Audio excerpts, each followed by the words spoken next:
Some places look honest from a distance. She had $14. And she had already seen enough lies to know one on sight. She looked at him the way she looked at a ledger page that didn't balance. He came off that porch like a man who had never once been told no. Nora Caulfield did not cry at her husband's funeral. She stood straight beside the grave while the pastor read the words he always read, while the neighbors stood with their hats in their hands and their eyes cast down, while the wind came off the Montana flatlands and moved through the cottonwoods at the edge of the cemetery with a sound like something breathing.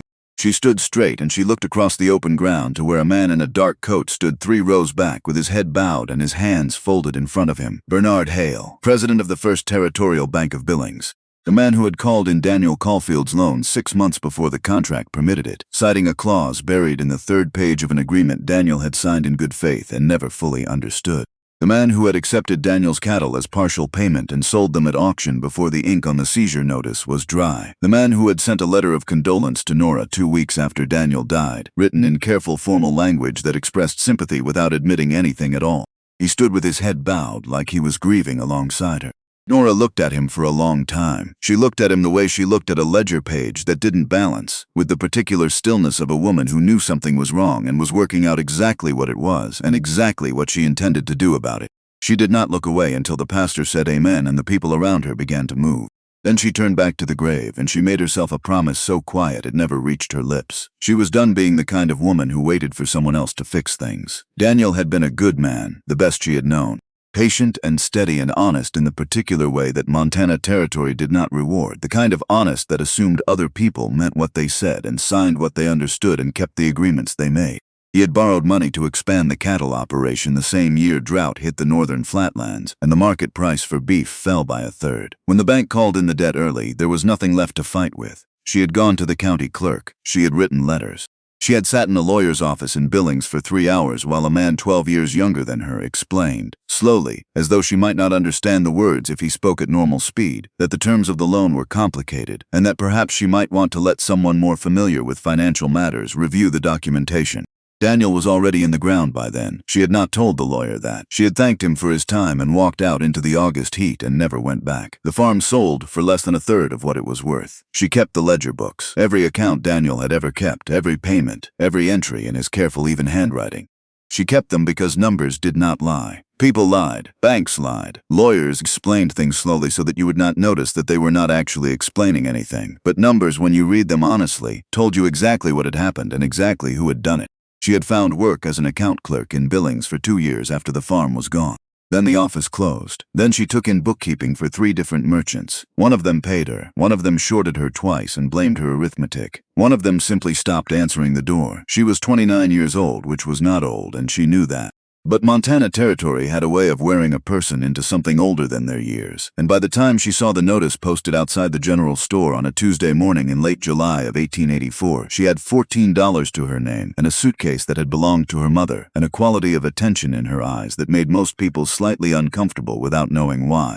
Hargrove Ranch, seeking experienced accountant, wages negotiable, room and board included. She took the job before she finished reading the notice. The wagon ride to Hargrove Ranch took most of a morning. The driver was a lean, sun-darkened man named Gant who did not offer his first name and did not talk, which suited Nora entirely. She sat in the wagon bed with her suitcase beside her and watched the land change as they moved away from Billings, the flat scrub opening up into rolling country with good grass, the kind of deep-rooted grass that meant water running somewhere below the surface. Her husband would have noticed that. Daniel always noticed grass first, before fences, before buildings, before anything else a man might use to measure a piece of land. She noticed the fences. They were well kept for a working ranch. The posts were set straight and the wire was tight, and where repairs had been made, they had been made properly, not patched but replaced. That told her something. Either the man who ran this place cared about doing things correctly, or he was afraid of what fell apart when things were left to slide. In her experience, those were 2 different kinds of operations, and they ran on very different principles. Gant pulled the wagon to a stop in front of the main house and said, without climbing down, that he'd brought the accountant. A man came off the porch fast, the way men came off porches when they had been waiting, and wanted you to understand that their time was valuable. He was not particularly tall, but broad through the chest and dressed well for a working ranch, a silver watch chain catching the late morning light as he moved, his boots polished in a way that suggested a man who understood appearances and spent regular effort maintaining them. He had the kind of face that was handsome in a deliberate way, the face of a man who had always known people were looking at him and had learned early to use that fact. "Edmund Voss," he said. He extended his hand and his smile at the same moment. "Ranch manager. We spoke by letter." "We did," Nora said. She shook his hand once, the way you shook a business associate's hand, and climbed down from the wagon without waiting for assistance. She saw something move across his expression. It was brief, barely there, gone before it could be read clearly. But she had spent 2 years watching men react to the fact that she did not behave the way they expected her to behave, and she recognized the particular quality of that flicker. He was not used to women who did not wait. "I'll show you the office," he said. "The previous accountant left things in some disorder, I'm afraid. You'll have your work cut out for you getting the records organized. That's what you're paying me for," Nora said. The office was at the side of the main house, a separate room that smelled of old paper and dust and something sour she couldn't immediately place. The desk was buried under stacked ledger books and loose pages and invoices that had been sorted at some point and had since collapsed back into disorder. There were 3 different ledger books open to 3 different pages, and none of the 3 appeared to have any clear relationship to the others. Filing had been attempted. Whatever system had been used no longer held. She stood in the doorway for a moment and took a full inventory of what she was looking at. "How long since the last accountant left?" she asked. 8 months, Edmund said from behind her. She did not respond to that immediately. She was thinking about 8 months of unmanaged records on a working ranch of this size, about what that meant for payroll accuracy and supply reconciliation and vendor agreements. She was also thinking about the smell, not dust, something else. The particular staleness of a room that had been closed, more than it had been open. "I'll need at least a week before I can tell you what I'm actually looking at," she said. "Of course," Edmund said. He had come into the doorway behind her, not into the room. "Take whatever time you need. I only ask that any questions about ranch operations come to me first. The workers here are good men, but they're not business people. I wouldn't want you to get inaccurate information and find yourself going down the wrong path." Nora turned and looked at him. He was smiling again. Wide and comfortable and completely at ease. The smile of a man who had said something he considered entirely reasonable and expected it to be received as such. "I'll come to you with my questions," she said. She did not say she would only come to him. He seemed to hear what he wanted to hear in that, and left her to begin. She worked through the afternoon without stopping for dinner. A man she had not yet met knocked twice on the doorframe at some point in the early evening, set a plate of food on the corner of the desk without speaking, and left. She ate without looking up. By the time the light through the single window had gone entirely, she had identified 4 separate accounting systems that had been running simultaneously with no apparent connection to each other. She had found 2 sets of payroll records that did not match. She had found a running tally of supply expenditures that, if accurate, would have outfitted 3 ranches of this size. She closed the last ledger book and sat quietly for a moment, with her hands folded on top of it. She had seen bad bookkeeping before. She had seen careless bookkeeping and lazy bookkeeping and the kind of bookkeeping that happened when someone died in the middle of a project and no one else could make sense of what they had left behind. She had seen records kept by people who didn't understand numbers and records kept by people who understood them fine but couldn't be bothered to maintain them properly. This was not any of those things. The disorder was too consistent. The gaps were too specific. The things that were missing in a pattern, and patterns meant intention. She picked up her pen and began making notes. She was back at the desk by 6 the following morning. She had been awake most of the night, not from worry but from the particular kind of focus that came over her when she found something that needed to be understood. A narrowing of attention that had driven Daniel to gentle exasperation on more than one occasion. "You go somewhere when you're working," he used to tell her. "Somewhere the rest of us can't follow." She had gone somewhere. She was still there. She did not go looking for the man who left the plate. He found her. She was walking the fence line, along the northern boundary of the property before breakfast, the way she always walked a property in the first days of a new job. Numbers made more sense when you understood what the numbers were supposed to represent. A supply expenditure meant something different when you could see the fences those supplies were meant to maintain. A payroll figure for a ranch hand meant something different when you understood what a ranch hand's actual working day looked like. She had learned that from Daniel, from years of watching him read a piece of land the way other people read a page. She came around a stand of cottonwoods and nearly walked directly into a man crouching over a fence post. He looked up without startling. He was around 40, perhaps a shade under, lean and deeply sun-darkened with a quality of watchfulness about him that came from years of working outdoors in open country where being still and being careful were the same thing. His hands were the hands of a man who worked with them, not the hands of a man who directed others. His shirt was plain canvas. His boots had been frizzled at least twice. His hat was pushed back on his head in the way of a man who had forgotten it was there. He had a measuring quality about his attention. Not unfriendly, not threatening, simply the look of a person who had learned to assess things carefully before deciding what they were. "Morning," he said. "Morning," Nora said. She stepped to the side to get a better look at the broken post. The wood had gone soft from the inside, rot working up from the ground invisible until it failed. "You'll need to dig that out at least 2 feet deeper than it looks," she said. He glanced at the post. "I was figuring 3, he said. 3 is better." She was looking at the ground around the base. "There's still moisture from the spring runoff. It'll come back for you if you don't get below it." He looked at her for a moment with something that was not calculation, and was not the polite attention men sometimes performed when they were actually thinking about something else. It was closer to genuine curiosity. "You're the new accountant," he said. "Nora Caulfield." He said his name was Reed. He didn't offer more than that. "How many posts on this line are you replacing?" she asked. "4 that I've found. Probably 2 more I haven't gotten to yet." She was thinking about the supply ledger. The one that showed lumber and fencing expenditures so far above what a working ranch of this size should require that she had flagged the page twice already. "Is all the fencing on the property maintained by the ranch directly?" she asked. "Or are there shared boundary lines with neighboring properties?" Reed set down his hammer. He looked at her with that same careful attention. "Most of it's ours," he said. "There's a shared line with the Alderman property on the eastern edge, about a 1/4 mile. Is there a written maintenance agreement for that section?" There was, 3 years back. "Is it current?" He was quiet for a moment. "I don't believe it's been renewed." Nora wrote something in the small notebook she carried in her coat pocket. "I'll need to find it," she said. "Or find out why it isn't there." Reed watched her write. He said, "Edmund handles the agreements," and then he stopped himself slightly, in the manner of a man who had been about to say something else and had chosen not to. "Edmund handles the agreements," he repeated more evenly the second time. She noticed the hesitation. She filed it without commenting on it. "Yes," she said. "He does." She put the notebook away and walked on. She felt his eyes on her back for a moment, steady and unhurried, before she heard him pick up the hammer again. She came back past the same section of fence 2 hours later, on her way in for breakfast. He had dug the rotted post out clean and was setting the new one, packing the dirt in careful layers the way you did when you wanted the work to last past the first hard winter. He did not look up as she passed, but when she was a few steps beyond him, he spoke without pausing his work. "The maintenance agreement you're looking for," he said. "If you can't find it in the office files, try the 3rd drawer on the left side of the storage cabinet in the equipment shed. There's a box of older documents. Nobody's touched it in a while." Nora stopped walking. She turned. "Why would it be there?" she asked. "Because that's where older documents go," he said, "when someone doesn't want them found easily. He pressed a final layer of dirt down around the post base, but doesn't want to be accused of destroying them either." She looked at him for a long moment. He did not look up. "Thank you," she said. He nodded once without speaking. She found the maintenance agreement in the equipment shed at 11 that morning, in exactly the location he had described. In the 3rd drawer on the left side of the storage cabinet, in a wooden box that had not been disturbed in some time based on the dust settled along the lid.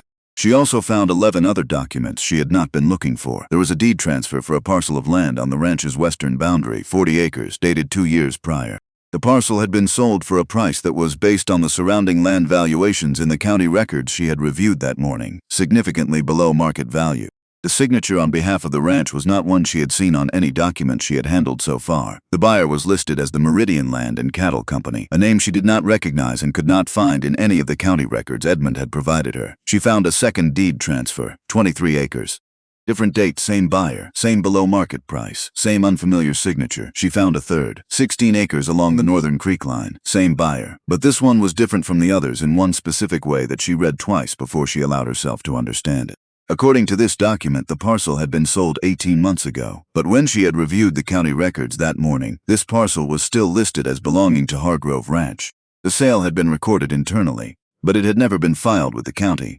She read it a third time. She was not a woman who panicked. She was not a woman who made large decisions quickly. She was a woman who looked at what was in front of her, decided what it meant, and then decided what to do about it. She looked back at the first deed transfer, at the unfamiliar signature on behalf of the ranch. She looked at the date and compared it in her memory to the payroll records she had reviewed the previous afternoon. Then she understood something that made the room go very quiet around her. The name above the signature line was not Edmund's. It was not any name she had seen on a current Hargrove Ranch document. It belonged to a man the payroll records showed had left the ranch 8 months ago, the same 8 months since the previous accountant had, according to Edmund, moved on to better opportunities elsewhere. Except this signature was dated 6 weeks after that man would have been gone. She put everything back in the box in the precise order she had found it, closed the lid, and stood in the equipment shed for a full minute. She was holding a question she was not yet ready to ask out loud. Someone had signed a departed man's name to a land transfer document, which meant either the man had not yet departed when this was signed, or someone had signed it for him after he was gone. Both possibilities led to the same place, and neither of them was simple. She went back to the office, sat down at the desk, picked up her pen, and started mapping what she knew. It took her 4 days to build a complete picture. She worked in the evenings after supper when the main house was quiet and the light through the office window turned from gold to gray and then went out entirely, and she worked by lamplight. She went through every ledger book a second time, then a third, every invoice, every payroll record. She cross-referenced supply expenditures against the delivery receipts she found in the third cabinet drawer, comparing the quantities ordered against the informal logs the ranch hands kept in the bunkhouse, because ranch hands always kept their own tallies when their livelihood depended on the accuracy of the count.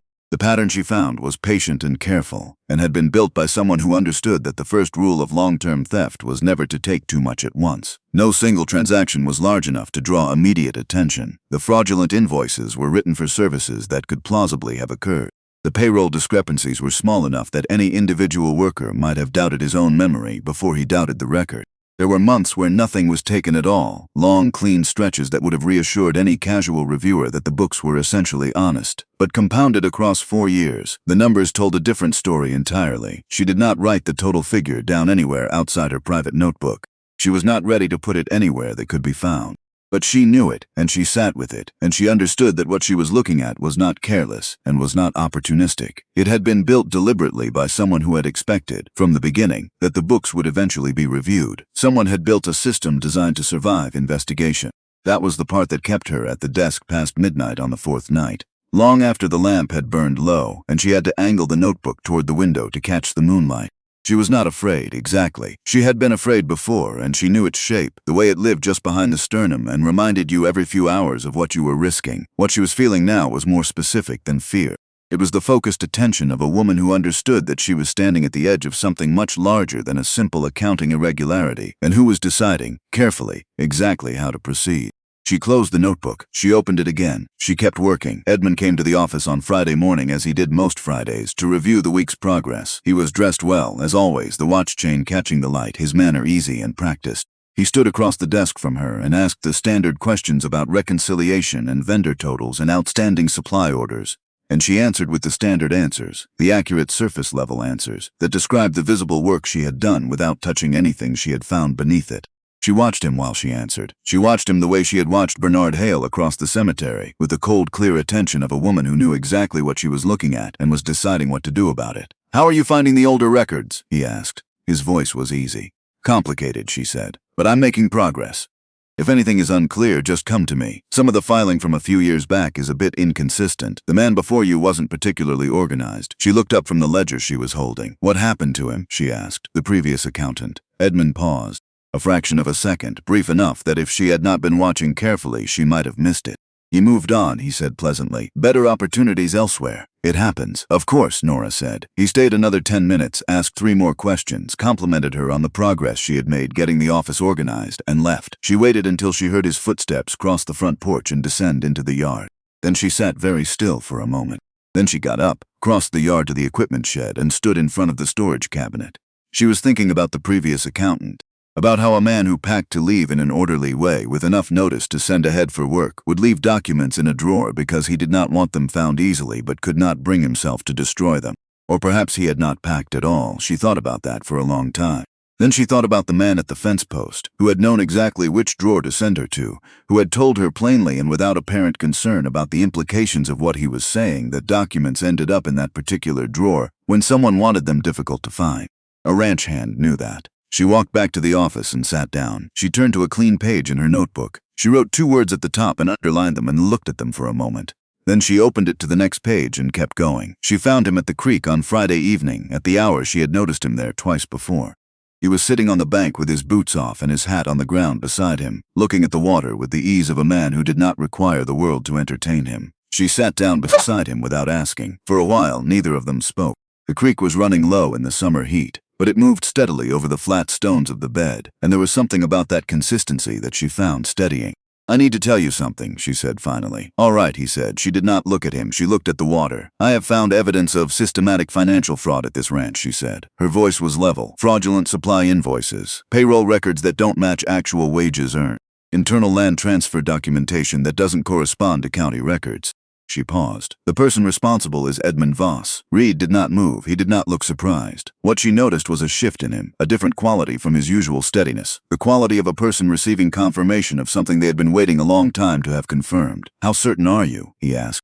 I checked everything 3 times, she said. I cross-referenced every document I could access against independent records. The pattern is too consistent and too specific to be error or coincidence. She looked at him then. He was looking at the water. Someone has been taking money from this ranch for years, she said. It is not a small amount. Reed was quiet for a long moment. The creek moved. Somewhere in the cottonwoods a bird called once and went silent. The land transfers, he said. The internal documentation. Did you determine where those parcels went? Who is listed as the buyer? A company called Meridian Land and Cattle, she said. I can't find it in Montana County records. But 2 of the 3 transfers appear to have gone through at the county level in Wyoming. The 3rd is documented internally but doesn't appear in the official registry at all. She watched his face when she said the 3rd part. Something moved in his expression. Not surprise. Something older than surprise. Both, he said quietly. Some of each. She turned and looked at him directly. You know more about this than you've said.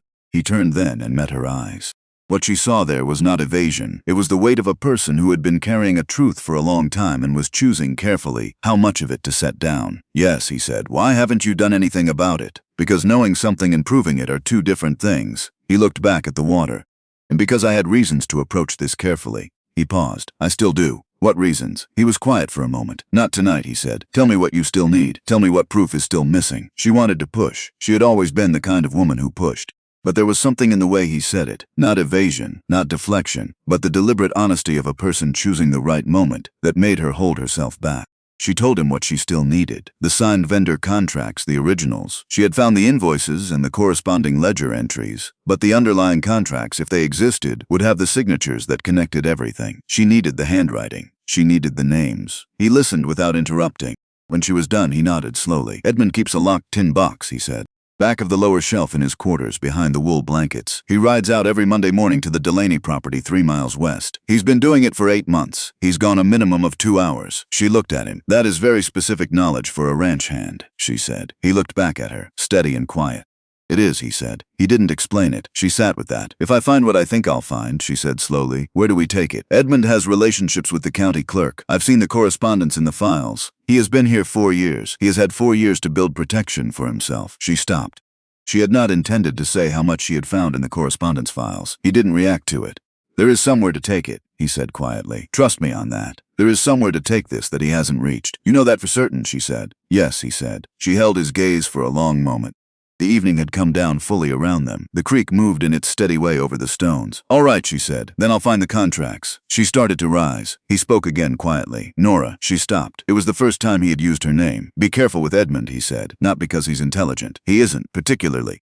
But he's the kind of man who acts badly when he feels cornered. And he has been watching you since your 2nd day. She turned and looked at him. Since the 2nd day, she said. He came to me that evening, Reed said. Asked whether I'd noticed anything about the new accountant that seemed unusual. She felt something cold move through her. He came to you. Yes. Why would he come to you? Reed picked up his hat from the ground. He turned it in his hands once, slowly. Because he thought I might tell him something useful, he said simply. He set the hat back on. I didn't. She studied him in the near dark, the shape of his face, the steadiness of him.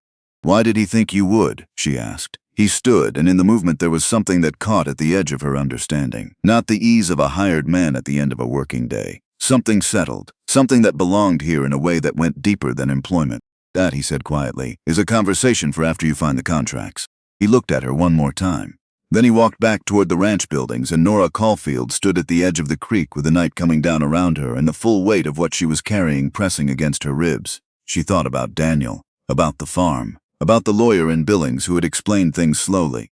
She thought about the banker standing 3 rows back with his head bowed at a funeral he had helped cause. She thought about all the times the right thing had cost her everything, and nothing had changed because of it.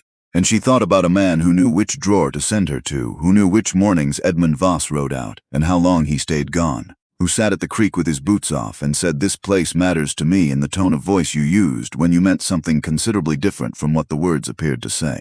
She turned and walked back toward the main house. The evening was warm and dark, and she did not feel like a woman who was alone. She felt for the first time in a long time like a woman who had found exactly the right fight. She went back to the office. She sat down at the desk. She opened the notebook to a clean page. She kept going. She found the contracts on a Monday morning. Edmund rode out at 7, the way Reed said he would, the sound of his horse fading south across the flat ground toward the Delaney property. Nora waited 20 minutes after the last sound of hooves had gone completely before she moved. She walked from the office to the main house at her normal pace, the pace of a woman going about her ordinary morning, because she had learned a long time ago that the most dangerous thing a person in a difficult position could do was look like they were afraid. She was not afraid. She told herself that. The tight feeling beneath her ribs was focus. That was all it was. Edmund's quarters were at the back of the main house, off the kitchen corridor. The door was unlocked. That did not entirely surprise her. Men like Edmund rarely locked interior doors. They relied on the assumption that nobody would dare. She found the tin box in under 4 minutes. Lower shelf back of the cabinet behind a folded stack of wool blankets that had not been moved recently based on the dust along the top edge. The lock was a simple lever mechanism, the kind that opened with a common ranch key.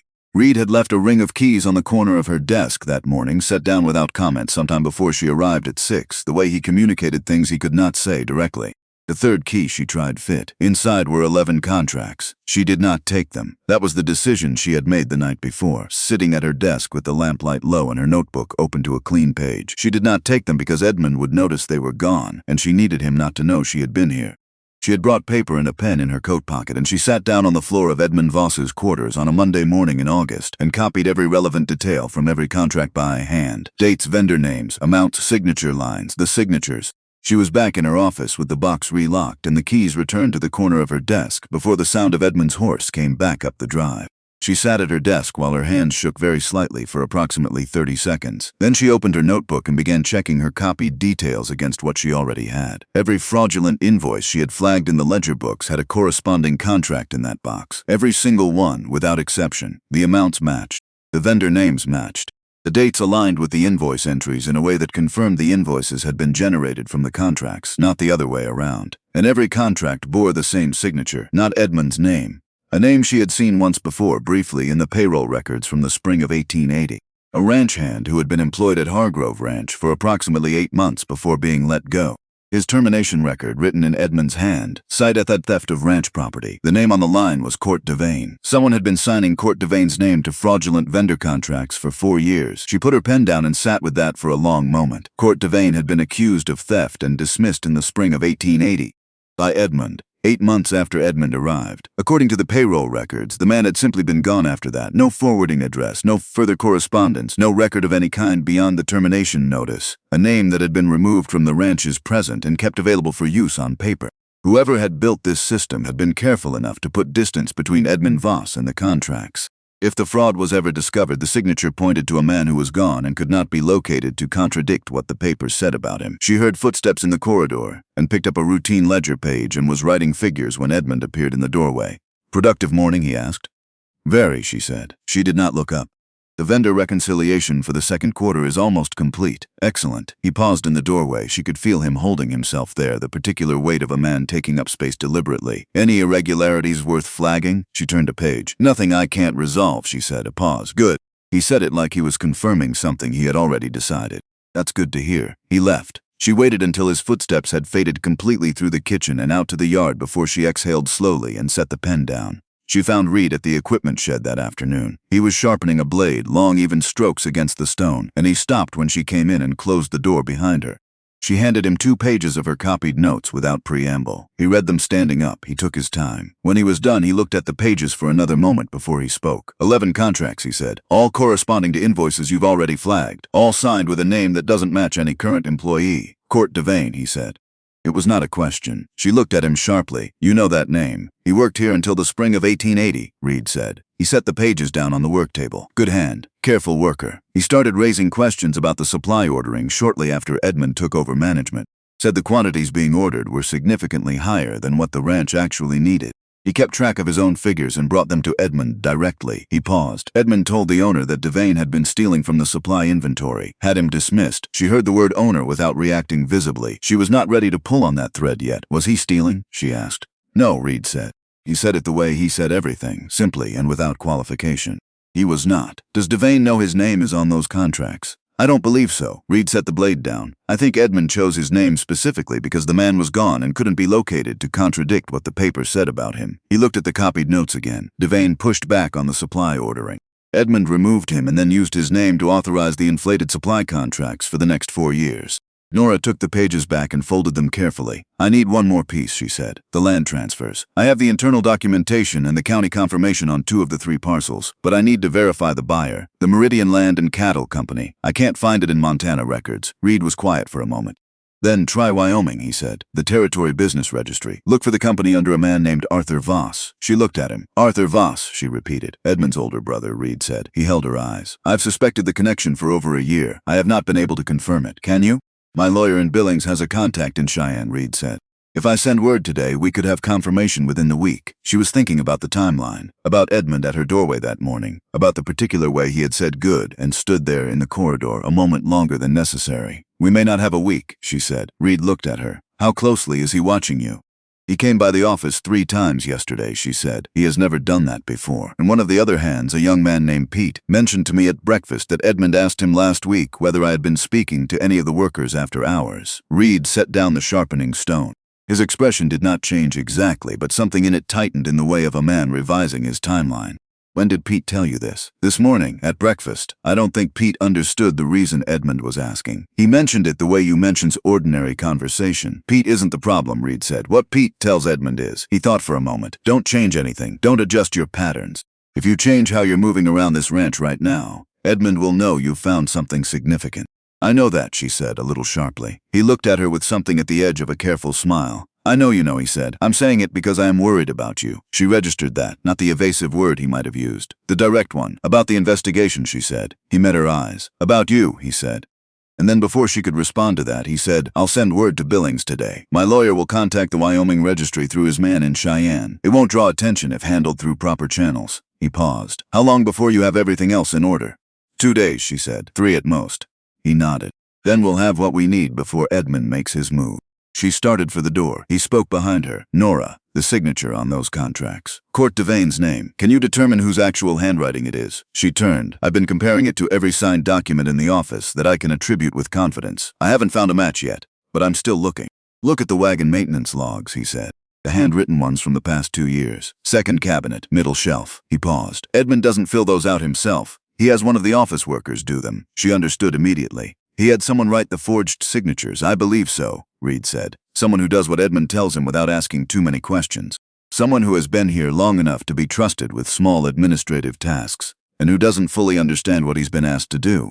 Who, she said. A man named Douglas Pryor, Reed said. He's been with Edmund since before he stopped. Started again with the particular care of a person selecting words precisely. Since Edmund took over management, he does clerical work, keeps to himself, doesn't mix with the other hands. Nora thought of the man. Quiet, bespectacled, somewhere in his mid-40s, always at a corner desk in the back of the main house, working through paperwork with a focused downward attention, the posture of someone who had trained himself to be unnoticed. She had noticed him. She noticed everyone. But she had filed him away as peripheral and moved on. Thank you, she said. She was back at her desk within the hour with the wagon maintenance logs spread open beside the copied contract signatures. The handwriting matched in 12 distinct letter forms. She counted them twice. She sat back and looked at the ceiling for a long moment. Then she opened her notebook to a clean page and began writing a very careful, very organized account of everything she had found, everything she could prove, and everything that still needed confirmation. The threat came on Wednesday. She was crossing the yard between the office and the equipment shed, moving at her normal pace, carrying a ledger under her arm the way she always did when Edmund fell into step beside her.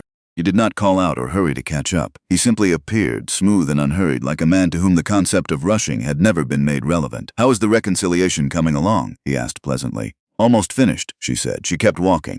I've been giving some thought to the filing system, Edmund said, once you've completed the current project.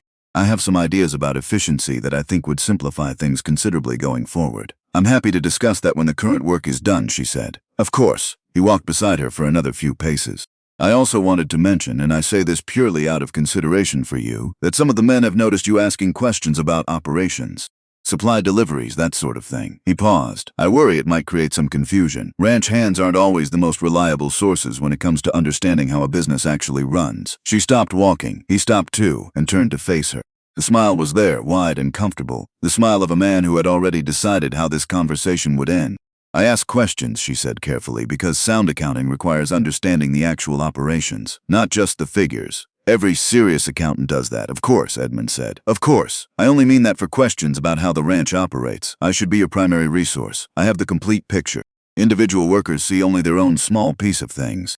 You've mentioned that before, she said. I have, he agreed pleasantly. I mention it again, because it's worth repeating. The implication sat between them, clear as a hand placed on a shoulder. She could feel the full weight of it. I understand, she said. She turned and kept walking. She did not change her pace. She did not look back. But when she reached the office and closed the door, she stood with her back against it for a moment and made herself breathe evenly and think clearly. He knew she was close. He didn't know exactly what she had found, but he knew she had found something, and the warning had been entirely plain. Stop now, or face the consequences of not stopping. She thought about Court Devane, who had noticed the supply quantities were wrong and been called a thief for it. She thought about the previous accountant, who had left documents in a drawer because he could not bring himself to destroy them and had apparently left everything else behind as well. She thought about all the careful, patient architecture of what Edmund had built, designed from the beginning to survive investigation, designed by a man who had always expected that someday someone would look too closely. She picked up her pen. She kept going. That evening, Reed came to the creek at his usual time, and she was already there when he arrived. He sat beside her without commenting on the fact that she had come earlier than usual. For a moment, neither of them spoke. I matched the handwriting, she said without preamble. Douglas Pryor wrote the signatures on those contracts. Reed absorbed this without visible reaction. Does Pryor understand what he was signing? I don't know. He may have been told they were routine vendor agreements. He doesn't seem like a man who asks many questions. She paused. Edmund spoke to me today. Reed went very still. She told him what had been said precisely and in order. She had a reliable memory for conversation and had cultivated it deliberately over the years. Because conversation was where the real information lived, the things that never made it onto any ledger page. When she finished, Reed was quiet for a moment. He's trying to decide, he said slowly, whether you're a problem he can manage or a problem he needs to remove. She sat with that word, remove. That's a strong way to put it, she said. It's the accurate way. He turned and looked at her directly, and what was in his face was not alarm but the particular seriousness of a man who had been thinking about something for a long time and had arrived at a conclusion he did not enjoy.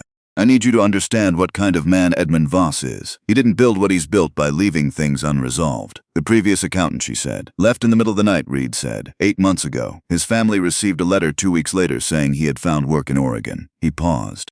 His wife told me privately that she did not believe it was his handwriting. The air in the evening felt different after that. Still warm, still carrying the smell of dry grass and creek water, but different. She looked at the water moving over the stones. And you still couldn't prove anything, she said. I couldn't prove anything, he said. I didn't have what you have. She looked at him. In the low light, she could see the lines of his face clearly, the expression he was wearing. It was not quite calm and not quite fear. It was the weight of a person who had been carrying something for too long and was close enough to the end of it to feel how heavy it had actually been. What aren't you telling me, she said. He looked at the water for a moment before he spoke. You asked me what position I held, he said. That first morning, you said ranch hand, she said. I said the kind that doesn't know when to stop working. He met her eyes. I wasn't lying, but I wasn't complete. She waited. He set the hat down on his knee. My full name is Reed Hargrove, he said. My father built this ranch in 1861. He left it to me in 1876. The quiet that followed was total. She heard the creek. She heard a night bird somewhere in the cottonwoods. She heard her own breath, even and deliberate. You own this ranch, she said. Yes, he said. She thought about 3 weeks of conversations, about the documents in the third drawer. About the way he had said this place matters to me on the first evening, and how she had heard it as something personal without understanding how entirely literal it had been. She thought about Edmund Voss reporting weekly to a man he believed was a hired hand fixing fences. How long? She said finally. Since Edmund started managing, Reed said. 8 months in, I realized something was wrong. The numbers in the quarterly reports didn't match what I could see on the ground. The herd counts were off. The supply deliveries weren't reflecting what we were actually receiving. I started stepping back from the management role, started working alongside the men, listening. He exhaled slowly. When you own something, people show you what they want you to see. When you're just a man with a hammer, people show you what's actually there. And Edmund, she said, he doesn't know who you are. He's met the owner of Hargrove Ranch, Reed said. Twice, in Billings for business meetings. A man named Reed Hargrove who wore city clothes and spoke formally and reviewed the quarterly reports that Edmund had prepared. He has never connected that man to the hand who fixes his fence lines. She looked at the water. She was thinking about the architecture of it. 3 years of living on his own land as a hired man. 3 years of watching and waiting and not being able to prove anything. That is either the most patient thing I have ever heard of, she said slowly, or the loneliest. He did not answer right away. Both, he said finally. It has been both. She stood up. She needed to move. She walked a few paces along the bank and turned to face him. Why are you telling me now? She said. Why not from the beginning? 'Cause from the beginning I didn't know you, he said. He was looking at her steadily, the same watchful, honest attention she had come to recognize as the most consistent thing about him. I needed to know if you were here for the wages or for the truth. I needed to know if you would keep going when it became difficult. He paused. And I needed to know something else, he said quietly. I needed to know if what I saw in you from the first day was real, or whether I was only seeing it because I had been out here alone too long and wanted it to be there. She stood in the last light and looked at this man. This patient, quietly extraordinary man who had watched her carry the weight of his own problem for 3 weeks without telling her it was his. And she felt something complicated move through her. Not anger exactly, though there was anger in it. Something more layered than that. You should have told me, she said. Yes, he said simply. He did not argue it. I should have. I have been putting myself at risk, she said, for a ranch I believed was owned by someone who wasn't even present. You were putting yourself at risk for the truth, he said, and for 14 men whose wages were being stolen. That is why you kept going, Nora. Not because of who owned the land. She stopped. He was right. She was aware that she disliked how right he was, and she allowed herself to feel that for a moment without trying to resolve it. I'm still angry, she said. I know, he said. You're allowed to be. She turned back to the water. Does this change what we do next? She asked. No, he said, except that now you know there is somewhere to take this that Edmund hasn't reached, because the person he answers to is me. She turned that over slowly. He reports to you, she said, which means when the time comes you can call a formal meeting. Summon whoever needs to be there without Edmund having any warning. Yes, he'll think it's routine. He's due to present his quarterly management report in 9 days. I've already sent word to my lawyer in Billings. She looked at him. You were already planning this. I was hoping, he said. There is a difference. I was hoping someone would come along who could build the case I couldn't build myself. He held her gaze. I didn't expect. He stopped. Didn't expect what? She said. The creek ran quiet between them. A long moment passed. To find myself awake at 2 in the morning, he said, worried about someone else's safety. She looked at him in the near dark, the shape of him, the steadiness. We have 9 days, she said. We have 9 days, he agreed. Tell me what you still need. The county registry confirmation on the Wyoming connection, she said. That is the last piece. Once I have that, the full case is documented. You'll have it, he said. My lawyer is already working on it. She nodded. She started back toward the ranch buildings. She had gone a few steps when the particular quality of silence behind her made her stop. Not a footstep, just the sense of words being chosen. Nora, she stopped. The handwriting confirmation on Douglas Pryor, he said. You have 12 matching letter forms. Is that sufficient to establish that he wrote those signatures? A competent attorney could argue it's sufficient, she said. A stronger case would have Pryor's own testimony about what he was asked to sign and what he was told those documents were. He was quiet for a moment. Give him until tomorrow evening, Reed said. I think he's close to saying something on his own. He has been avoiding Edmund's eye for 3 days. She considered that. All right, she said. Tomorrow evening, she went back to her office. She sat down at the desk. She opened the notebook to the next clean page, and at the top she wrote 9 days. Then she put her pen to paper and kept going. Douglas Pryor knocked on her office door the following evening at 8:30. She had not sought him out. She had spent the day doing visible, ordinary work, the kind of reconciliation that looked like exactly what Edmund thought she was doing, numbers that implicated no one, progress that could be reported without concern. She had sent a message through Pete that the vendor work would be complete by Friday, no issues, and had watched Pete carry that message across the yard and into the main house. Let Edmund hear it. Let him hear it twice. Let him believe he had managed her. When the knock came, she recognized it as different from Reed's knock, and different from the knock she had come to associate with Raymond Fitch, who brought occasional messages from the bunkhouse. This knock was hesitant, the knock of a man who had been building towards something for several days and had finally run out of time to keep building. Come in, she said. Douglas Pryor opened the door and stood in the frame for a moment before stepping inside. He was a quiet, closed-off man in his mid-40s with spectacles and the posture of someone who had spent years trying to take up as little space as possible. He closed the door behind him without being asked, and that single action told her everything she needed to know about what kind of conversation this was going to be. Miss Caulfield, he said. Mr. Pryor. She kept her voice entirely neutral. She set her pen down and gave him her full attention without leaning forward, without inviting anything, without giving him anything to read in her expression. She let the silence work. He swallowed. I need to tell you something, he said, and I need you to understand that I didn't know. When I signed those papers, I was told they were standard vendor renewal agreements. Routine paperwork. Edmund said the regular signatory was unavailable and the documents needed to be filed before the end of the month. He told me to sign with the name that was printed above the signature line. His voice was tight and controlled. A man holding himself together with the specific effort of someone who had been holding himself together for a long time and was reaching the limit of what he could manage. He told me it was standard practice, Pryor continued. that it happened occasionally when a key employee was traveling or indisposed. He paused. I should have asked more questions. I've known that for 2 years. Nora did not confirm or deny that she knew what he was referring to. She waited. I looked at some of the invoices, he said. Last year. The ones connected to the vendors whose contracts I had signed. He stopped. His hands were not quite steady. Some of those vendors don't exist. I looked them up in the county business directories. I couldn't find them anywhere. The room was quiet. I am not a brave man, Miss Caulfield, he said. He looked at her directly for the first time since he had come in. But I am not willing to go down alongside him.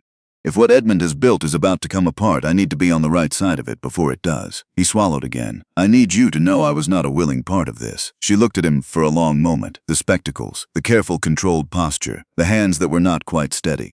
Mr. Pryor, she said, I need to ask you one question directly, and I need an honest answer. All right, he said. Did Edmund send you here tonight? A pause. Not long, but real enough to matter. No, he said. He told me last week to stay away from you entirely. That is part of why I'm here. He exhaled. A man who tells you specifically to avoid someone is a man who is afraid of what that person might hear from you. She held his gaze for another moment. Then she picked up her pen. Tell me exactly what Edmund told you to sign, she said. Every instance, every detail you remember. He told her all of it. 11 contracts across 3 years.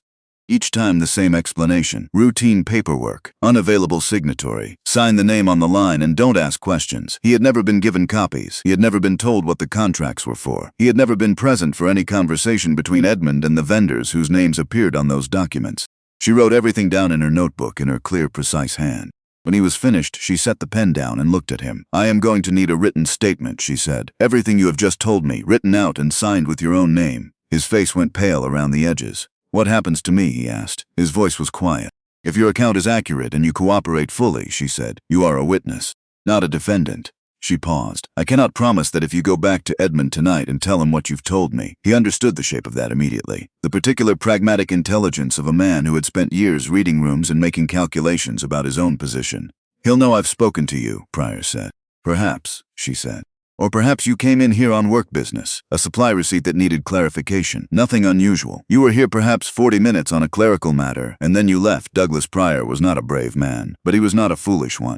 He looked at her for a moment, and then he nodded once, the nod of a man who has made a decision and has stopped second-guessing it. I'll write the statement tonight, he said. He did. 4 pages slid under her office door at 9 o'clock, written in careful small handwriting, signed with his full name at the bottom of the last page. She read it once, verified that it matched what he had told her verbally without meaningful omission, locked it inside the document case she had brought from Billings, and sat quietly for a while. Things were moving faster than she had planned. She went to find Reed. He was at the creek, which meant he had been watching for her because it was later than she usually came, and he was there regardless. She sat beside him and told him about Douglas Pryor without preamble. He listened without interrupting. When she was done, he was quiet for a moment in the particular way he was quiet when he was working through something with real complexity. Pryor's statement changes our timeline, he said. I know. If Edmund finds out Pryor came to you, he won't wait 9 days. He'll move before the quarterly meeting. She had been thinking the same thing since the moment Pryor closed the door behind him. The thought had been sitting cold and specific in her chest for the past hour.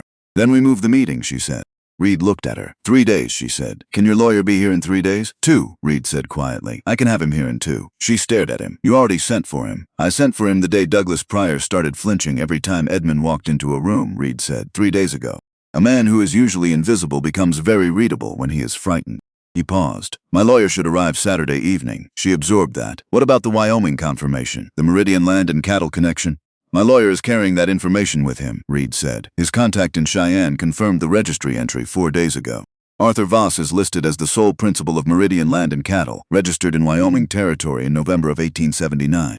She heard the date land and understood what it meant immediately, 1 year before Edmund was hired as manager of Hargrove Ranch. They planned this before Edmund ever set foot here, she said. Arthur Voss incorporated the company, Reed said. Edmund came to me in Billings 3 months later with excellent references and a quarterly projection that looked right on paper. He was very good at making things look right on paper. Until you looked at the paper, she said. Until you looked at the paper, he said. And the particular way he said it, quietly and without drama, made it into something more than an acknowledgement. Something that sat between them in the dark with its own weight. There is something else, Reed said. Edmund came to me yesterday morning. He asked me whether I had noticed the new accountant spending time in areas of the property that weren't directly connected to her work. She heard her own heartbeat in the moment before she responded. He was specific? He mentioned the equipment shed, Reed said. He mentioned the creek. She was quiet for a moment. What did you tell him? That I hadn't noticed anything unusual. He looked at her. That you seemed like a careful woman who liked to understand the full operation before she put numbers to it. Did he believe you? I don't know, Reed said honestly. He thanked me. And then he asked me whether I thought a woman like you, his exact words, was the kind of person who caused trouble or the kind who could be reasoned with. She felt a cold clarity move through her. What did you say? She asked. I said I thought you were the kind of person who did what was right, Reed said, and that in my experience that was neither of the things he described. She looked at him. He didn't like that answer. No, he said. He didn't. She left the creek and walked back across the yard to the main house and went directly to her office and closed the door. She stood inside it for 30 seconds, thinking clearly and fast. Edmund was circling. He had asked his questions and received answers he couldn't quite read and was now making a decision. She could feel it, the particular pressure of a man running out of patience with a situation he had expected to control. She had 2 days. She sat down at her desk. She spent the next 2 hours doing entirely routine, visible, unremarkable work. She reconciled 3 weeks of supply receipts against the delivery logs. She balanced a quarterly payroll summary that was entirely clean and ordinary and implicated no one. She made her handwriting legible and her figures neat and left the work open on the desk in a way that would be immediately readable to anyone who walked in. Let him come. Let him see exactly what he expected to see. She was composing the final section of her complete evidentiary summary in her head as she worked, running through it in sequence the way she had learned to hold large amounts of information, in order, categorized, cross-referenced. By the time the lamp burned low and she finally closed the ledger and stood up from the desk, she had the entire case so thoroughly organized in her memory that if Edmund took every piece of paper she owned, she could reconstruct it from nothing. She stood in the middle of the office for a moment. 2 days. She picked up the document case. She checked the lock. She set it back down on the corner of the desk where it always sat and looked at it for a moment and made a decision she had been turning over since the previous evening. She went to the supply room off the kitchen corridor and found the things she needed. A length of oilcloth, a small folding spade she had seen hanging on the wall there 3 weeks ago and had noted without knowing yet why she was noting it. She went out into the night. The creek was empty at this hour. She moved to the largest cottonwood on the bank, the one she had been sitting beneath on every evening she came here, and she knelt in the dirt at its base and dug. 18 inches down. She measured it with the handle of the spade against her forearm. Then she wrapped the second complete copy of her evidentiary summary in the oilcloth, folded it tight, set it in the hole, and covered it. She smoothed the surface. She stacked 3 flat stones in a line at the base of the tree, the kind of marker that looked like it had always been there. She stood and dusted off her hands. When she turned, Reed was sitting on the equipment shed steps. He had seen her go out. He had seen her come back. He said nothing. He simply looked at her across the dark yard with the same watchful attention he had given her from the first morning, the attention of a man who had learned to observe without requiring explanation. She crossed the yard and stopped in front of him. He made his move tonight, she said. Not directly, but he's decided. Reed looked at her without speaking. I need your lawyer here by 7 tomorrow morning, she said. Not Saturday evening, tomorrow. He'll be here, Reed said. She nodded. She started to walk past him toward the main house. He stood, and she stopped, and they were standing very close together in the dark with the weight of everything pressing against the moment, the morning that was coming, the room that would need to be ready, the man who would walk into it thinking he was still in control. Are you all right? Reed asked. She thought about it honestly. Ask me again tomorrow afternoon, she said. He almost smiled. I will, he said. She went inside. She sat down at the desk and opened the notebook and read through the complete summary one final time, every page, every figure, every cross-reference and documented discrepancy. And by the time the sky outside the window began to lighten toward gray, she had it so completely in her memory that it lived there independent of any paper. She closed the notebook. She stood up. She straightened her collar and looked at the closed office door. On the other side of that door was a man who had spent 4 years building something in a morning that was going to take it apart. She thought about Daniel. She thought about the banker standing 3 rows back with his head bowed. She thought about Court Devane in Wyoming, carrying a name on paper that someone had borrowed without asking. She opened the door and walked out into the early light. Reed's lawyer arrived at 6:53 in the morning. Nora heard the wagon before she saw it, the particular sound of a horse moving at pace on the dry road from Billings, and she was already at the window of her office when it pulled into the yard. The man who climbed down was compact and deliberate in his movements, somewhere in his late 50s, with a leather document case held against his side with the careful attention of a man transporting something irreplaceable. He had the quality of someone who had spent 30 years in rooms where powerful people lied and had stopped being surprised by any of it a long time ago. Marcus Aldrin. She had not met him before, but she recognized the type immediately. A man who had learned that patience was more effective than urgency, and that the clearest thinking happened when everything else in the room was noise. Reed met him in the yard. They shook hands briefly, the handshake of men who knew each other well enough to dispense with ceremony. Reed said something. Aldrin nodded, looked toward the main house, nodded again. Then Reed looked up toward her window. She moved away from it and went to her desk and picked up the document case. They met in the equipment shed, the three of them, because it was the one place on the ranch where Edmund Voss never appeared before 9 in the morning. Reed stood near the door. Aldrin sat on a workbench and opened his case with the efficiency of a man who was already running the clock in his head. Nora set everything she had in front of him: the complete written summary, Douglas Pryor's 4-page statement, the county recorder's confirmation letter, the copies she had made of all 11 contracts with the signature analysis notes, the payroll cross-references, the handwriting comparison between the wagon maintenance logs and the forged contract signatures. Aldrin read without speaking. He turned pages without looking up. He spent 4 minutes on Pryor's statement and 3 on the land transfer section. And then he set everything down and looked at her over the top of his glasses. "You did this in how long?" he said. 26 days, she said. He looked at Reed. "She did this in 26 days. I know," Reed said. Aldrin looked back at the papers. "The Wyoming confirmation is in my case," he said. He opened it and withdrew a single document and placed it beside the internal land transfer copies Nora had made. Arthur Voss incorporated Meridian Land and Cattle in the Wyoming Territory in November of 1879. He tapped the date. Edmund Voss was hired as manager of Hargrove Ranch in February of 1880. 3 months later, they built the structure before Edmund ever walked through the gate, Nora said. Aldrin confirmed it without looking up, which means this is not opportunistic theft. This is a conspiracy with premeditation, and that changes what we can ask for and what we can recover. He looked at Reed. "The 2 parcels that transferred through the county registry, I can move to void both transactions on the grounds of fraud and forgery. It will take time and it will be contested. But the legal basis is solid." "How solid?" Reed asked. "Solid enough that Arthur Voss will settle rather than go to trial," Aldrin said flatly. "Because if he goes to trial, a judge will see this." He gestured at the documentation spread across the workbench. "And Arthur Voss does not want a Montana jury looking at this for 3 days. Reed nodded once. "Edmund is making his move this morning," Nora said. She told Aldrin about the altered ledger pages she expected to see, about the framework Edmund was already constructing, the accountant who made errors, the accountant who panicked and altered documents to cover her mistakes, the accountant who, when confronted, accused her employer to deflect attention from herself. Aldrin listened with the focused attention of a man who had heard this particular type of maneuver before and had stopped finding it creative. "He's going to come to you this morning expecting one of 2 things, Aldrin said when she finished. A frightened woman who backs down or a woman who swings wildly and makes herself look unstable. He straightened his glasses. "We give him neither of those things." "What do we give him?" Nora said. "A room full of people he didn't know would be there," Aldrin said. He looked at Reed. "You said you could have the county sheriff and the circuit court's clerk here by 9. "I sent word Thursday evening," Reed said. "They'll be here." Nora looked at him. Thursday evening. Before any of the final pieces had been confirmed, before Douglas Pryor had knocked on her door. "I'd seen enough by Thursday to know we weren't waiting for the quarterly meeting," Reed said simply. She absorbed that and let it settle. "We need Edmund in that meeting room at 9, Aldrin said. Without warning, without time to prepare. He looked at Nora. "Can you get him there?" "Tell him you've reviewed the pages he brought you," Reed said quietly, "and that you have a response. He'll come. He wants to know whether he frightened you." She picked up the document case. "I'll tell him 8:30, she said. "Give us time to have everyone in place." She crossed the yard to the main house. She walked at her ordinary pace. She knocked on Edmund's door with the knock of a woman who had been awake much of the night, because she had, and she let that show in her face when he opened it. She let him see it because it was true and because it was exactly what he expected to see. "I've reviewed the pages," she said. "I think we need to go through them together. 8:30 in the main meeting room. I'd like to be able to show you where I think the confusion started." Edmund looked at her. The calculation moved behind his eyes, quick and practiced. 8:30, he said. The voice of a man walking toward what he believed was a conclusion already written in his favor. 8:30, she said. She turned and walked away and did not look back. At 8:25, Nora was seated at the long table in the main meeting room with the document case in front of her and Marcus Aldrin to her left.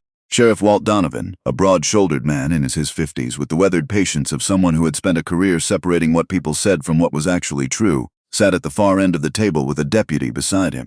Both had arrived at 8 and been briefed by Aldrin in under 15 minutes. The circuit court's clerk, a young man named Arthur Beale who took notes the way other men breathed, sat beside the sheriff with 2 blank ledger pages and 3 sharpened pencils already laid out in front of him. Douglas Pryor sat in a chair against the wall with his hands folded on his knees. He was very pale. He was there because Aldrin had asked for every witness and because Douglas Pryor had slid 4 pages under a door at 9 o'clock the previous evening and made his choice. Raymond Fitch stood near the back wall with his 7-year composition book under his arm. He had been told only that his records were needed and that he should come to the meeting room at 8. He had asked no questions. He had simply appeared on time with the book. Reed stood near the window. He had changed not dramatically, not beyond his means, but deliberately. A clean shirt, his good boots, the pair Nora had not seen before. He held himself in the particular way he held himself when he was not trying to disappear into the background. Upright and settled, the ease of a man standing on his own ground because he was. At 8:30 exactly, Edmund Voss opened the door. He saw the room and stopped. The pause was not long enough for a casual observer to have registered it. Just a fraction of a second where the information reached him and his body understood what it meant before his mind had fully caught up. Then the professional composure was back in place and he came in and looked at Marcus Aldrin with a controlled pleasantness that cost him something to maintain. "I don't believe we've met," he said. "Marcus Aldrin," Aldrin said, attorney representing the owner of record of Hargrove Ranch. Edmund's eyes moved to the sheriff, back to Aldrin. Something adjusted in his posture, a subtle tightening like a man quietly identifying the available exits. "I wasn't informed there would be a legal proceeding this morning," he said. His voice was still even. She gave him credit for that. "No," Aldrin agreed pleasantly. "You weren't." Edmund's eyes found Nora. She looked back at him without expression and said nothing. Then Edmund looked at Reed, and something happened to his face. It was subtle. The kind of thing you missed if you were not paying close attention. But Nora had been paying close attention for 26 days, and she did not miss it. Recognition first, and beneath the recognition, moving up through the composure like water finding a crack, the beginning of something Edmund Voss had probably not felt in a very long time. "Reed," Edmund said carefully. "Morning, Edmund," Reed said. His voice was entirely ordinary, the same quiet tone he used every day on the ranch, the same ease. He did not change a single thing about how he held himself, and somehow that was the most devastating thing in the room. "I didn't realize you would be." Edmund stopped. "Started again. What exactly is this?" "Please sit down," Aldrin said. "We have a considerable amount to cover this morning." Edmund did not sit immediately. He stood in the middle of the room and Nora watched him run through his options with the speed of a man who had been in difficult situations before and had always found a way through them. She watched him assess each possibility and come up against the same answer every time. The room was full. The exits were covered by the presence of a county sheriff. The woman he had intended to discredit was seated across the table with a document case in front of her and an expression that offered him nothing to read. He sat down. "Mr. Voss," Aldrin said, "my name is Marcus Aldrin and I represent the owner of Hargrove Ranch, Mr. Reed Hargrove." He gestured toward Reed without theatrics, who, as you may have gathered, has been present on this property for the past 3 years in a capacity that did not fully represent his position. Edmund looked at Reed. Reed looked back at him with the same steady attention he gave everything. "You," Edmund said. One word entirely flat. "Me," Reed said. The silence that followed had weight. Edmund recovered faster than Nora had expected. She watched him locate something beneath the shock and pull it up, not composure exactly, but a functional substitute for it. His hands came together on the table in a deliberate way. His voice, when he spoke again, had nearly recovered its evenness. "Whatever you believe you have found," he said, "I want to remind everyone in this room that I have operated this ranch in full accordance with the management agreement I signed with the owner. Every financial decision I made was within the scope of my authorized authority." "Let's discuss those decisions," Aldrin said. He nodded to Nora. She opened the document case. She did not rush. She had 26 days of documented work in front of her, and she had been over every piece of it so many times that it lived in her memory as clearly as it lived on the page. She laid it out the way she had always laid out complex information, methodically, in order, without a single word more than was required. The fraudulent supply invoices, beginning in the spring of 1880, cross-referenced against actual delivery records and verification. The payroll discrepancies documented against Raymond Fitch's independent 7-year log and verified against the worker's own records. The forged signatures on 11 vendor contracts, identified through handwriting comparison with the wagon maintenance logs, and confirmed by Douglas Pryor's written statement describing exactly what he had been told to sign and exactly what he had been told those documents were. The internal land transfer documentation for 3 parcels, compared against the official county registry, the Wyoming Business Registry entry for Meridian Land and Cattle, the name Arthur Voss on the line marked principal owner, the date of incorporation, November 1879, the date of Edmund's hiring, February 1880. She laid each piece down in sequence and explained it, and Arthur Beale's pencil moved without stopping, and Sheriff Donovan's expression shifted gradually from professional neutrality to the particular quiet of a man moving from skepticism to certainty, one documented fact at a time. Edmund interrupted 3 times. The first time he challenged the payroll records. The discrepancies, he said, reflected authorized performance deductions that fell within his management discretion. Nora set the management agreement in front of him and asked him to locate the clause permitting unilateral wage deductions without written notification to the affected worker. He read the relevant section. He set the document down without speaking. The second time he challenged the vendor contracts. The agreements, he said, had been reviewed and approved through proper management channels. Nora set Douglas Pryor's written statement on the table and said nothing further. Edmund looked at Pryor. Pryor looked at his hands. The third time, he looked directly at Nora and said that the figures she was presenting had been altered by her, that the ledger pages he had brought to her office the previous evening showed clearly that she had made significant errors in the reconciliation and had subsequently changed the records to obscure those errors. The pages you brought to Miss Caulfield's office last evening, Aldrin said. Where are they now? I have them, Edmund said. May I see them? A pause. I don't have them with me at this moment. Then I'll note for the record, Aldrin said, his voice entirely level, that the original ledger books, all 8 of them, have been in the custody of Miss Caulfield's locked document case since her 3rd day of employment. He looked at Sheriff Donovan. Sheriff, you examined the case locks this morning before the meeting. Intact, the sheriff said. Seals undisturbed. The pages Mr. Voss brought to Miss Caulfield's office, Aldrin continued, were copies made from the originals, with figures altered after the copying was done. He paused. Which we can demonstrate through direct comparison to the originals if you would like to proceed in that direction. Edmund said nothing. The silence this time was longer and had a different quality than the ones before it. Nora looked at the table in front of her. She had imagined this moment, not precisely this room with these people, but the moment itself, the moment when the architecture of a deception met the architecture of documented truth and one of them had to give way.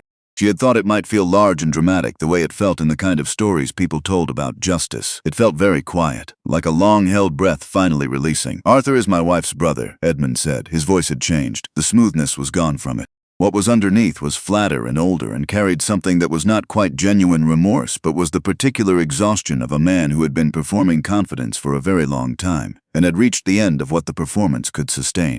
The land transactions were sound investments. I had broad discretionary authority over ranch financial decisions. You had discretionary authority over operating expenses under $10,000, Aldrin said. The management agreement is explicit on that point. Land transactions required direct written authorization from the owner of record. He set the agreement on the table, open to the relevant page. Authorization you never sought because the owner didn't know the transactions were occurring. Edmund looked at Reed. Carter, he began, and then stopped, understanding his mistake even as he made it. Mr. Hargrove, Aldrin said simply, correcting the form of address the way you corrected any misstatement of fact. Not unkindly, just precisely. Edmund looked at Reed for a long moment. Reed had not moved from his position near the window. He had not spoken since his initial acknowledgement of who he was.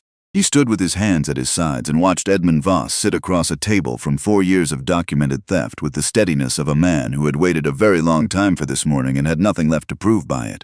I built this operation, Edmund said, and now there was something in it that sounded almost genuine. Not remorse, not quite, but the real bewilderment of a man who had told himself a particular story about what he had done for so long that he had stopped being able to distinguish the story from the truth. When I came here, the herd numbers were half what they are now. The supplier relationships, the territory reputation, the operational efficiency. I built that. You built some of that, Reed said. It was the first time he had spoken since Edmund sat down, and the room shifted slightly when he did, the particular shift of a space when the person who actually has authority in it finally speaks. I was here. I know what you built. He paused. You also took $83,000 over 4 years. You shorted 14 men who worked this land honestly, and you sold 63 acres of my father's ranch to your brother-in-law for a price the two of you agreed on before you ever set foot on this property. Another pause. Don't tell me what you built. Edmund looked at him. For a moment, just a moment, the calculation was entirely gone from his face. What was there instead was the expression of a man hearing the full measure of what he had done spoken plainly out loud by someone who had watched all of it and finding the sum of it larger than he had allowed himself to understand. Then the calculation came back, diminished but back. I want to speak with my own attorney, he said. That is absolutely your right, Aldrin said. He was already writing. In the meantime, Sheriff Donovan has some matters to discuss with you. The sheriff stood. Edmund looked around the room one final time. At the sheriff, at Aldrin, at Douglas Pryor, who had not looked up from his hands since Edmund sat down, at Raymond Fitch standing against the back wall with his composition book, and the expression of a man who had been keeping records for 7 years and waiting for the morning they would matter. At Nora, she looked back at him steadily, the same clear attention she had carried into every room for 26 days. Then at Reed, one last look at Reed, and what was in Edmund Voss' face in that final moment, if Nora had been asked to name it precisely, was not anger and was not defiance. It was disbelief, not at being caught. At being caught by this particular person in this particular way, by the man he had spoken to every week for 3 years, reported to in formal quarterly meetings in Billings, handed carefully prepared numbers to, and never once understood. The sheriff moved toward the door. Edmund stood. Miss Caulfield, he said. He looked at her, and there was no smile. He was past that now. You have to understand this was never personal. She looked at him. 14 men, she said. I have all 14 names. I have the amount each one was shorted, to the dollar, for every month across 4 years. She set her notebook on the table. To them it was personal. He left the room between the sheriff and the deputy, and the door closed, and the room was quiet. Douglas Pryor made a sound. Just once, not a word, not anything with shape to it, just the sound of a man setting down something he had been carrying for 2 years. Then he was quiet. Aldrin was writing. Arthur Beale was writing. The scratch of pencils on paper was the only thing in the room for a long moment. Reed moved away from the window. He came to stand beside the table near where Nora sat, and he did not say anything immediately, and neither did she. The table was covered with papers, with everything she had built over 26 days, and she looked at it, and then she looked at the window where the morning light was coming in clean and direct. The northern parcel, she said finally, the one where the internal transfer was forged, but the county records were never changed. Still mine, Reed said. Clean title, never altered. And the two that did transfer? Aldrin will file to void both transactions by end of week, Reed said. He glanced at Aldrin, who nodded without looking up from his writing. Arthur Voss will contest it for approximately 4 minutes when he sees the full documentation. 4 minutes, she said. Generous estimate, Aldrin said, dryly. Despite everything she was carrying, despite the long night and the hours of concentrated attention and the weight of what she had just watched happen in this room, Nora felt something loosen in her chest, something that had been held tight for a very long time. She closed the document case. She sat for a moment. Reed sat down across the table from her. The papers were still spread between them, all of it, the careful record of everything that had been done and everything that had been found. He looked at it, and then he looked at her. I owe you something, he said. You owe me my wages, she said. But you've been paying. More than that. He held her eyes. I put you in the path of a dangerous man. I knew what Edmund was capable of, and I let you carry more of this than was fair because you needed it to come from someone he hadn't already managed, she said. Yes. He paused. And because I couldn't build what you built. I don't have the training for it. I don't have the eye for numbers that you have. He looked at the papers, and because I trusted you before I had a right to, and I'm aware that wasn't entirely reasonable. She looked at him across the table, covered with 26 days of her work. It was reasonable, she said. You had good instincts. I had good instincts about you, he said, and the way he said it made it into something more specific than the words appeared to be. She was not a woman who looked away from things. She did not look away from this. The workers, she said, the 14. I'll speak to each of them today, Reed said, personally, every man. Some of them have been here for years, she said. They're going to have questions about who has actually been running this ranch. They deserve honest answers, Reed said. He set his hat down on the table beside the papers and left it there. I reckon I've had enough of not being honest about things. She looked at him for a moment. Then she stood and picked up the document case. There is something else I need to say, Reed said. He said it before she could move toward the door, quietly but without hesitation, the voice of a man who had made a decision to stop measuring his words and intended to keep to it. I told you at the creek that I was worried about you. You did, she said. I was imprecise, he said. Worried is not the right word. It's the word I used because the right word was more than I had standing to use at the time. He looked at her directly and steadily. What I am, Nora, is considerably more invested in your well-being than a ranch owner has any practical reason to be in his accountant. The room was quiet. Aldrin was writing and had the expression of a man who was hearing nothing at all. I know what you are, she said. He was still. I've known for a while, she said. I didn't have the right word either. I was waiting to be certain. Are you certain, he said. She picked up her notebook and her pen. She looked at him across the room. Ask me tonight at the creek, she said, when there isn't a lawyer present. Reed looked at Marcus Aldrin. Aldrin turned a page and continued writing without comment. Reed looked back at Nora, and for the first time since she had known him, in all the weeks of careful words and early mornings and dark evenings at the water's edge, she saw him smile. Not the careful, restrained thing she had caught glimpses of before. A real smile, full and unguarded and entirely human. It changed his face completely, made it younger and open in a way that the careful stillness never quite managed. I'll be there, he said. She walked to the door and stopped. Reed, she said. He looked at her. Court Devane, she said. You owe him a letter, wherever he is in Wyoming. Reed nodded slowly. I'll write it today, he said. She looked at him one more moment, that open, unguarded face, the smile already settling back into his usual steadiness but different now, the steadiness of a man who had set something down and felt the difference of not carrying it. She turned and walked out into the morning. The ranch was alive around her. Raymond Fitch was crossing the yard with his composition book still under his arm, moving with the purposefulness of a man who had just had 7 years of careful record-keeping confirmed as worthwhile. 2 hands she knew by name, a young man called Pete and an older one called Calloway, who had been at Hargrove Ranch longer than almost anyone, were working near the barn, and when she passed, Pete looked up and said, "Good morning, Miss Caulfield," the way he always did. And she said, "Good morning, Pete," the way she always did. And everything was ordinary, and nothing at all was the same. She went to her office. She sat down. She opened the document case and took out one clean page and wrote at the top of it, in her clear, precise hand, Wage Reconciliation, Hargrove Ranch, August 1884. 14 names. She wrote them all from memory because she had put them there deliberately weeks ago and they had not moved. She started at the top of the list. The reconciliation took 11 days. Nora had estimated longer. She had built the timeline assuming resistance, assuming gaps in documentation, assuming the passive friction that happened when an organization had been running one way for years and was being asked to run another. What she had not built in was Raymond Fitch. Reed brought him to the office on the first morning, not hovering, not directing, simply present in the way he had been present from the beginning, steady and unhurried. When Nora laid out the 14 worker files and explained what documentation was missing for each one, Reed listened, and then he asked Fitch whether he could help fill the gaps. Fitch looked at the files. He looked at Nora. "I can tell you what every man on this ranch did every day for the past 7 years, he said. "I've been keeping my own log." Nora looked at him. "Why?" she asked. "Because somebody had to," Fitch said simply. He went and got the log. It was a battered composition book, dense with small even handwriting, every day accounted for, every man named, every task recorded. 7 years of it, beginning before Edmund arrived and continuing through every week since. Nora held it for a long moment before she opened it. "Fitch," she said carefully, "did you know what was happening with the payroll?" He was quiet for a beat. "I knew the numbers weren't right," he said. "I couldn't prove it. I kept figuring that if I kept the record long enough, someone with the right kind of mind would come along and be able to use it." She looked at Reed. Reed looked at Fitch with an expression that was equal parts gratitude and the particular pain of a man understanding how long the people around him had been quietly carrying his problem alongside him. "Thank you," Reed said. Fitch shrugged the way a man did when he had done something that mattered and did not require acknowledgement for it. "Pay the men what they're owed," he said. "That's enough." With Fitch's log, the reconciliation moved faster than Nora had thought possible. By the 3rd day, she had verified figures for 11 of the 14 workers. By the 6th day, all 14.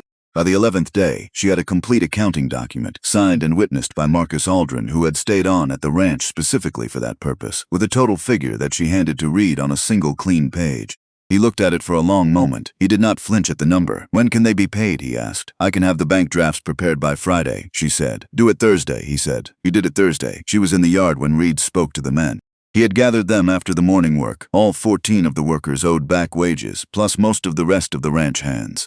Because word had moved through the bunkhouse, the way word always moved on a working ranch, where people lived in close quarters and information traveled on its own current. They stood in the yard in the morning light, this collection of weathered, careful men who had spent years on land they respected under a manager they had tolerated and an owner they had never seen. Reed stood in front of them without ceremony. No prepared remarks, no lawyer beside him, no paper in his hand. "Most of you know by now who I am," he said. "And most of you know what was taken from you. I'm here to tell you that I know it too. I know the amount, and I know the years. And I know that knowing doesn't fix what it felt like to see a number on your pay packet that wasn't what you'd earned." The yard was completely quiet. "I'm not going to stand here and tell you I didn't know what was happening," he said. "Because the truth is I suspected. I suspected for a long time, and I spent too long trying to build the proof the careful way. And while I was being careful, men who worked this land honestly were being shorted." He stopped. "That's on me. I own that." Nobody spoke for a moment. Calloway, who was the longest-serving hand after Fitch, and who had a face that had spent decades learning not to reveal what it felt, said quietly, "You're paying it back."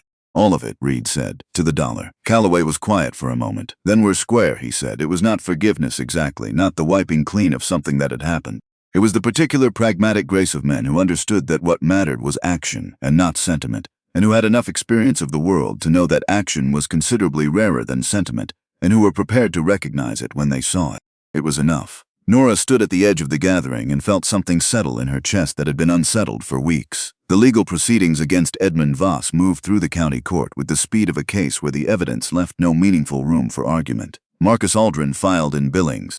Arthur Voss's attorney contacted Aldrin's office within 48 hours of the Wyoming documents being formally submitted, and the negotiation that followed lasted less than 2 weeks.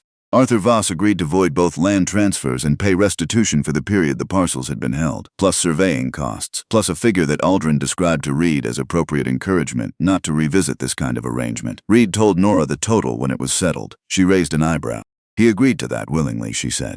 His attorney told him what a Montana jury would do with the full evidence package. Aldrin said from across the office where he was packing his case for the last time. Arthur Voss is not a man who enjoys being in rooms where people are angry at him. Edmund did not settle. He hired an attorney from Billings who made several vigorous arguments about the scope of management authority and the legitimate discretion afforded to senior employees in operational financial decisions. Every one of those arguments met Nora's documentation and stopped there, the way water stopped against good stone. The criminal proceedings took 4 months, but the outcome was not something anyone in the county courthouse seriously doubted once the documentation was placed before the court. When the verdict came, Nora was in Billings for the proceedings. She sat in the back row of the courtroom and watched Edmund Voss hear a number of years read aloud in a formal voice, and watched his face move through several things in quick succession before settling into what she recognized from the morning in the meeting room. The flat, tired thing beneath the confidence, the thing that had always been there when the performance finally ran out. She did not feel what she had expected to feel. She had been carrying this for months, and she had thought there would be something clean about the end of it, something that closed completely. What she felt instead was tired, a deep and specific tiredness that had nothing dramatic about it. And beneath the tiredness, something quieter and warmer that had been there for a while without her naming it. The feeling of a promise kept. She had made herself a promise over a fresh grave on a windy August morning with no witnesses and no ceremony, and she had kept it every day, through every room and every ledger page and every evening at the creek. That was what she felt. The quiet satisfaction of a woman who had said she would do something and had done it. She took the late wagon back to Hargrove Ranch.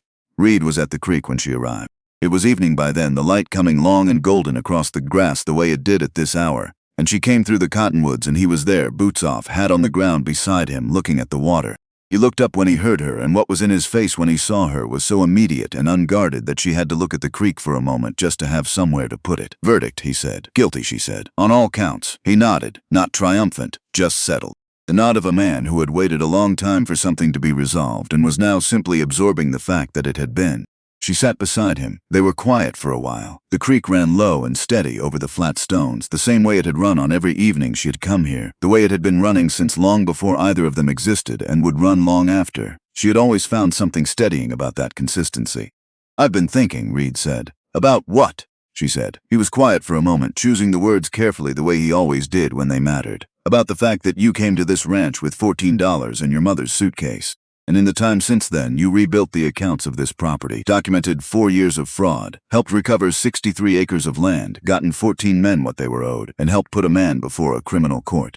He paused. And you've been paid an accountant's wages for all of it. I've been paid fairly, she said carefully. You've been paid for accounting, he said, not for the rest of it. The rest of it wasn't in the contract, she said. No, he said, it wasn't. He turned toward her. I want to change that. She looked at him steadily.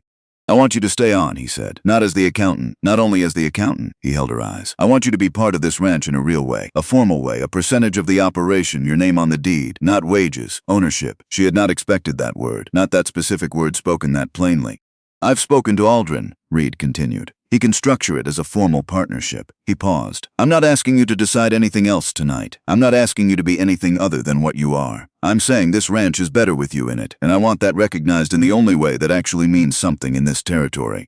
He stopped, in a way that has nothing to do with what I feel when I see you come through those trees. She sat with that for a long moment. The creek moved. The evening birds were starting in the cottonwoods. You're separating the two things, she said. I'm trying to, he said, because I don't want you to say yes to one because of the other.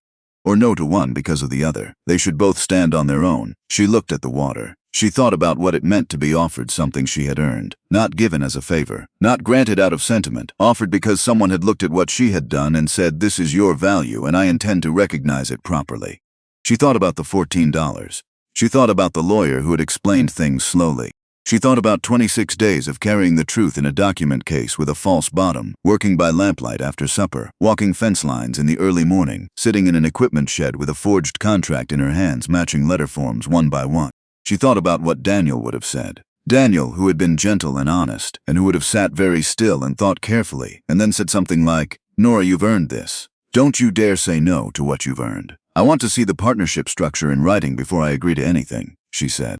Reed was quiet for a moment. That's entirely reasonable, he said. I'll have changes, she said. I'd be worried if you didn't, he said. She looked at him, and the other thing she said. The thing that isn't the partnership. He looked back at her. I am not a simple woman, she said. I need you to understand that clearly before anything else. I have opinions and I keep my own records, and I will tell you plainly when I think you're wrong. I know that, he said. You say that now, she said. Knowing a thing and living alongside it are different. Nora, he said. His voice was quiet and entirely certain. I spent 3 years living on my own ranch, pretending to be a hired hand so that the people around me would show me what was actually true rather than what they wanted me to see. He held her eyes. I do not have a problem with a woman who says exactly what she means. She looked at him. She thought about the first morning. The fence post, and the rotted wood, and a man who had said 3 feet before she could tell him. She thought about the coffee appearing on the corner of her desk without explanation. She thought about the ring of keys left there without comment. She thought about all the evenings at the creek and all the things he had said that meant more than they appeared to, and all the things he had not said because the time for them had not yet been right. She thought about what it felt like to stop being alone in a fight. "All right," she said. He was still. "All right to which part?" he asked. She looked at him directly. "Both," she said. The smile came again, the full unguarded one she had seen for the first time the morning after the confrontation, and that she was beginning to understand was the most honest thing about his face. He did not contain it, and she was glad of that. It changed his face completely, made it younger and open in a way that the careful watchfulness never quite managed. He reached over and covered her hand with his, just once, just briefly, the touch of a man who understood that some things did not need to be made large to be real. "I'll have Aldrin draw up the partnership papers Monday," he said. "I'll have my changes back to him by Wednesday," she said. "Of course you will," he said, and the warmth in it made her feel something she had not felt in a very long time, the particular safety of being exactly where she was supposed to be. They sat at the creek a while longer. The evening came down fully, and the stars appeared one at a time, enormous and unhurried, nothing like the sky over Billings where the town light dulled them. The ranch was quiet around them, the horses were settled, the accounts were in order. All of the accounts, every number, honest and documented and verified to 3 independent sources. The land was whole. Every acre of it, including the northern parcel with its empty cabin that had been Reed's father's first structure on this ground, returned cleanly to the registry where it had always belonged. "One thing," Nora said. "Ask it," Reed said. "Court Devane," she said. "Did you write the letter?" "Wrote it the same day you told me to," he said. "Sent it 3 days later when Aldrin confirmed the Wyoming address." He was quiet for a moment. "I told him his name had been used without his knowledge. I told him what we found and what we did about it. And I told him that if he ever wanted to come back to Hargrove Ranch, there was a place for him here." "Did he write back?" "Not yet," Reed said. "But Aldrin says the letter was received." He paused. "I hope he does. He was a good hand. He noticed something was wrong when nobody else was paying attention, and he lost his livelihood for it. That's a debt you can't fully repay, but you can try." Nora thought about the long chain of it. One man who noticed something wrong and got punished for noticing, whose punishment created the distance that allowed 4 years of fraud to continue undisturbed. Until a woman with $14 and a borrowed suitcase arrived and started asking questions that nobody had thought to ask, or that people had been afraid to ask, or that people had asked and paid for asking. The chain had been long. It had cost more people more than it should have. That was the honest truth of it, and she did not look away from it. But the chain had ended. She had helped end it, not by waiting for permission, not by finding the right person to tell her she was allowed. By sitting down at a desk covered in dishonest paper with a pen in her hand and deciding that the wrong number on the page in front of her was her responsibility to correct. "Reed," she said. He said. "The cabin on the northern parcel," she said. "Your father's. I've kept it maintained," Reed said. "But I haven't been out there much." He was quiet for a moment. "I haven't been out there in about 3 years. She looked at the water. "You should go," she said, "when you're ready. Not to do anything with it. Just to go." He turned and looked at her.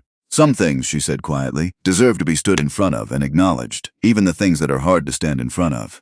He looked at her for a long moment. "Will you come with me?" he said. She looked at the creek, at the water, moving steady and unhurried over the stones, the same as it had always moved, the same as it would keep moving long after this evening was gone. "Yes," she said, "when you're ready." He turned back to the water. He was quiet, but it was the quiet of a man who had put something down, not the quiet of a man still carrying it. The story of what happened at Hargrove Ranch traveled through Montana territory the way stories traveled in that country, carried by wagon drivers and supply men and county officials and hands who moved from ranch to ranch and took their conversations with them. People told it differently depending on who was telling it and what part of it had mattered most to them. Some told it as the story of the owner who had lived among his own men for 3 years and waited for the right moment to take back what was his. Some told it as the story of the woman who had walked into 4 years of careful fraud with a notebook and a pen and had not stopped until every number told the truth. Some told it as a love story, which it was, though not the kind that fit easily into a simple telling. Raymond Fitch told it the way he told everything, plainly and without embellishment when people asked him directly. It was a ranch that needed honest books, he said, and someone came along who knew how to keep them. That's all there is to it. That was most of it. That was the heart of it. The thing underneath all the ledger books and forged contracts and creekside conversations and document cases with false bottoms. A place that needed the truth told and a woman who told it. Not because she had been hired to. Not because the wages were generous or the circumstances were easy or because anyone in any room had told her she was allowed. She told it because she was the kind of woman who could not look at a wrong number and let it stand. And because sometimes that particular stubbornness, the refusal to let a lie remain in the record simply because it was convenient, the insistence on cross-referencing everything 3 times, the willingness to bury your evidence 18 inches down in oilcloth at the base of a cottonwood tree rather than let it be taken from you. Sometimes that grinding, unglamorous commitment to accuracy was exactly what the moment required. Not courage in the dramatic sense, not a single grand gesture in a single important room, just a woman who kept going. Hargrove Ranch stood on the Montana plain for many years after that summer, and the people who worked it were paid what they earned, and the accounts were kept honestly, and every record was documented in a clear hand and cross-reference to independent sources, because that was how the woman who kept the books had always done it, and no one who worked there ever suggested doing it another way. Some things, once you've had them done right, you don't settle for less. Nora Caulfield had known that since the day she stood beside her husband's grave and made herself a promise with no witnesses and no ceremony. She had kept it. Every day, through every room and every number and every evening at the creek, she had kept it. And the quiet man who had been waiting at the fence line on an August morning and had recognized immediately, without question, without doubt, that the woman who told him to dig 3 feet down was exactly who he had been waiting for. That man had kept his own promises, too. To the ranch and to the workers and to the truth and to her. Some people found what they were looking for by searching for it. Some people found it by being exactly who they were, in exactly the right place, and letting that be enough. Nora Caulfield had been a widow with $14 in a borrowed suitcase and a pen. She had been exactly enough.